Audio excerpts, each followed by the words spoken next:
અરજદારો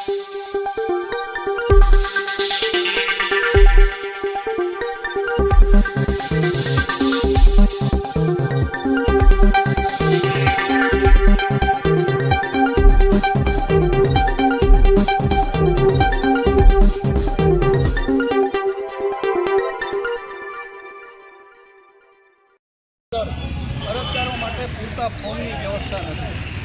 અરજી ફોર્મ લોકો 12 થી 20 રૂપિયા ચાર્જ કરી અને લેવા તૈયાર થયા છે.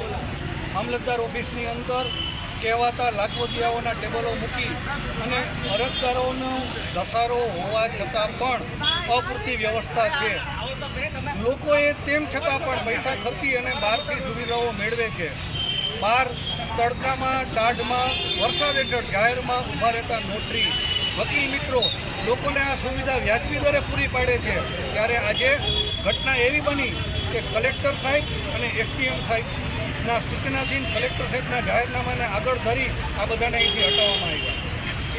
મામલતદાર ઓફિસની મેઇન ગેટની સામેનો આ ગેટ પબ્લિક એન્ટ્રન્સને બંધ રાખવામાં આવે છે, ખોલવામાં નથી આવતો.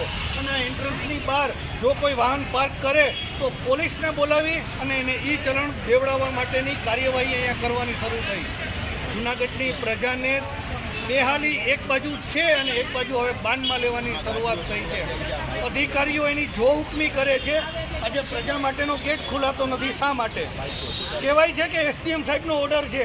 એસડીએમ સાહેબ કાયદા હેઠળ જૂનાગઢની પ્રજાને સગવડતા આપવા બેઠા છે કે જૂનાગઢની પ્રજાને બાનમાં લેવા બેઠા છે?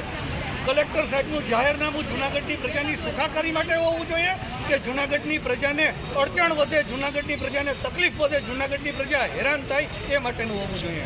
આ વાતનો ખુલાસો એસડીએમ સાહેબ અને કલેક્ટર સાહેબને જાહેરમાં પૂછું છું કે સાહેબ, તમારા જાહેરનામા અને તમારા ઓર્ડરનો જો હકીકતે આવું જ અર્થઘટન કરવાનું હોય તો શું તમને જૂનાગઢની જનતાની ઉપર આ રીતે કામગીરી કરવા માટે બેસાડવામાં આવ્યા છે? હકીકતે જો આ દરવાજો ખુલવો જોઈએ. આ દરવાજો જૂનાગઢની પ્રજાની સુખાકારી માટે છે. જૂનાગઢની પ્રજાને સરકારી ઓફિસમાં આવક જાવક માટેનો છે. નથી ખુલતો તો હવે જો તમે કાયદાનું પાલન નથી કરતા તો અમે તમારી પાસે કાયદાનું પાલન ચોક્કસ કરાવશું. અમે અમારો હક મેળવી લઈશું. 100%